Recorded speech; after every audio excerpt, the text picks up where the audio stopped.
Do you have more than 150 people that you would say that you're fairly close to? I'm guessing the answer is no.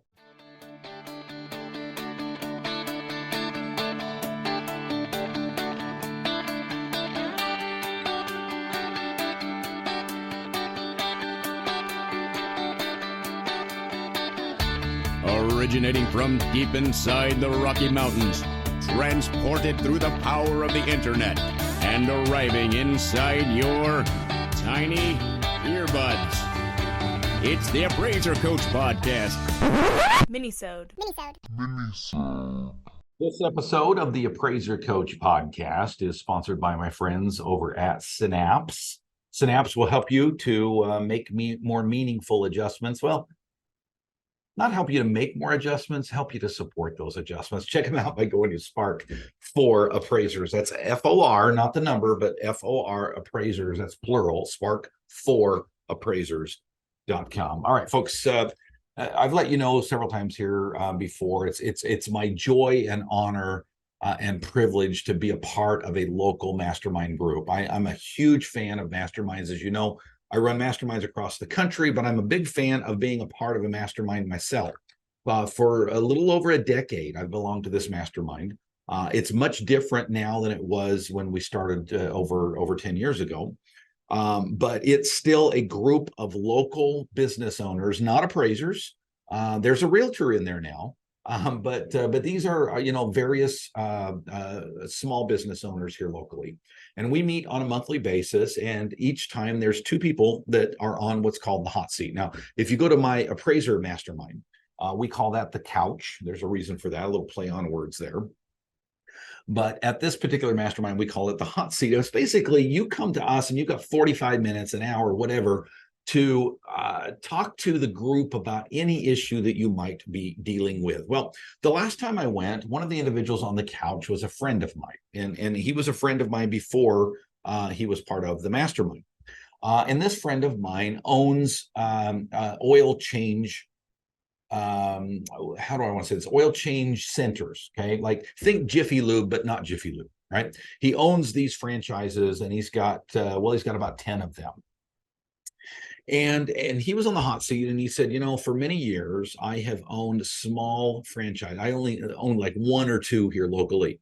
And he said about 8 people or so, 8 to 10 people work in each of these garages. And, 20 people was not hard for me to not only know their names, but know their spouses' names and know their kids' names and know a little bit about them, that Johnny broke his arm last week, and that Susie has a ballet recital coming up on Friday. And he says, I've kind of prided myself on being that guy, that boss that cares about the people that he has an opportunity to be around.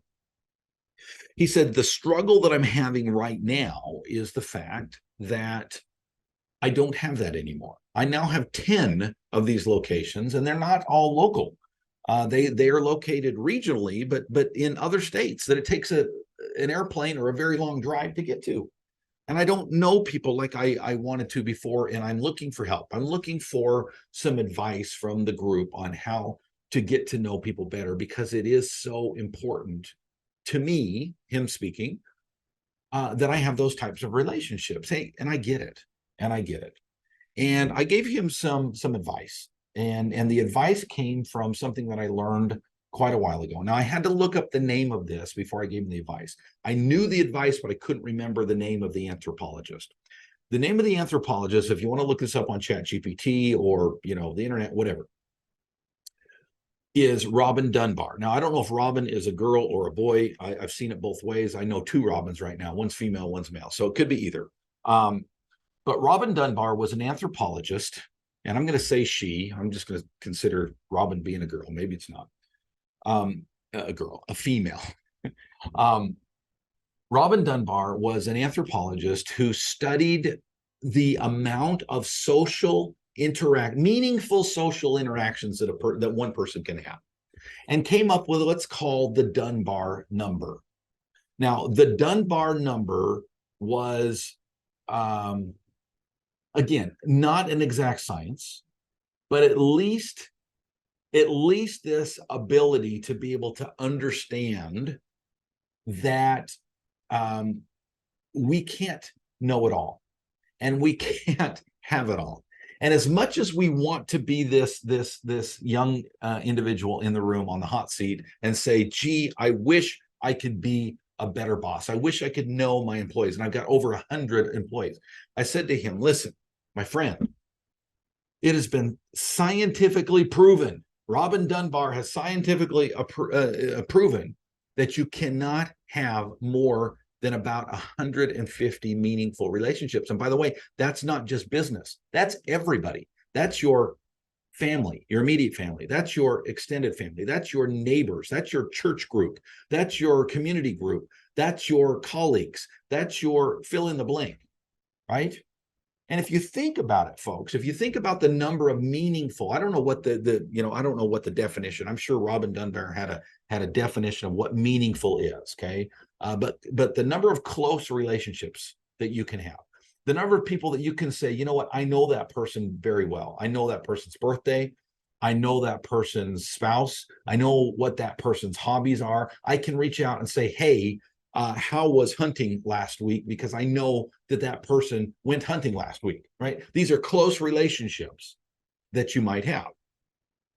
And so this is the science, and this is the lesson for each of us. To understand that number helps us to make better decisions.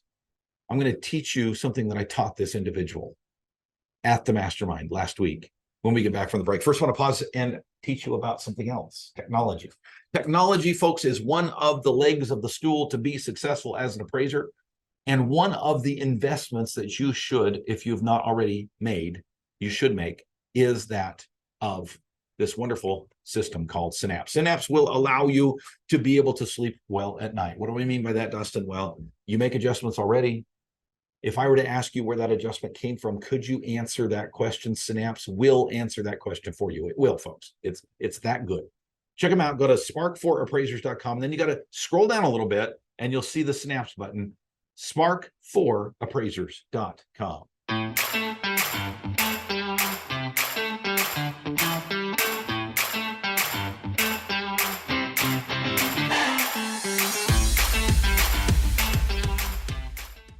Welcome back to the program. My name is Dustin Harris. I'm your host of the Appraiser Coach podcast. We're talking today about the Dunbar number, but we're talking about something bigger. The Dunbar number is a measure of the number of close relationships that you can have at one time. And it's about 150. Think about it. Do you have more than 150 people that you would say that you're fairly close to? I'm guessing the answer is no. It's probably closer to 100. And I think as you get older, probably, I'm just guessing, that number probably gets less and less, right? Just because our brain goes and you know, we can see somebody that we should know and maybe can't put a face with a name. You know, that happens as you get older. But understanding this idea of the Dunbar number helps us, and I hope it helped my good friend in the mastermind. And I said to him, I said, knowing that you can only have about 150 close relationships, and you just told us that you have just a little over 100 employees right now, do you really want to use up 100 of those close relationships with your employees? Because for every one of those individuals that you quote unquote use up, right? And I don't mean it that way, right? But I mean, we're looking at this objectively. We're looking at this literally, right? If that number is a true number, and I think it's a true number, right? If you dedicate 100 of those units to the individuals that you have a relationship with at work, well, guess what? That leaves you 50 for your close friends, your family members. I mean, I'm hoping your significant other is in there, right? He or she ought to be one of those. Is that even feasible? And I think he understood where I was coming from. And so this is what I said to him. I said, you know, you get to the point in a business, and it doesn't matter if you are doing oil changes or appraisals. As you start to grow that business, you get to the point that it is absolutely impossible to have a close relationship with everyone in your group. So what do you do otherwise? Well, two things. Number one, do things as a company frequently, maybe a couple times a year, that you do as a full company, okay?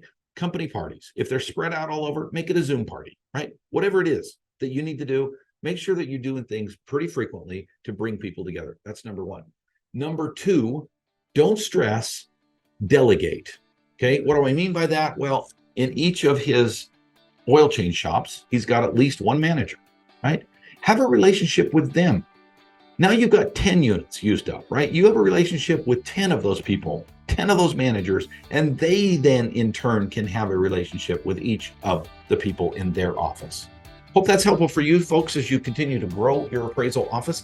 Love to help you to do that, by the way. That is my forte, is helping appraisers to grow, to become bigger and better and more successful. Find me at theappraisercoach.com. Go create some value. You've been listening to the Appraiser Coach podcast with Dustin Harris. If you like what you hear, please give us a 5-star rating and post a short review on iTunes.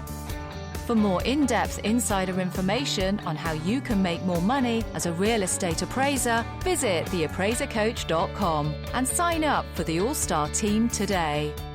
Thanks for joining us. And now, get out there and create some value.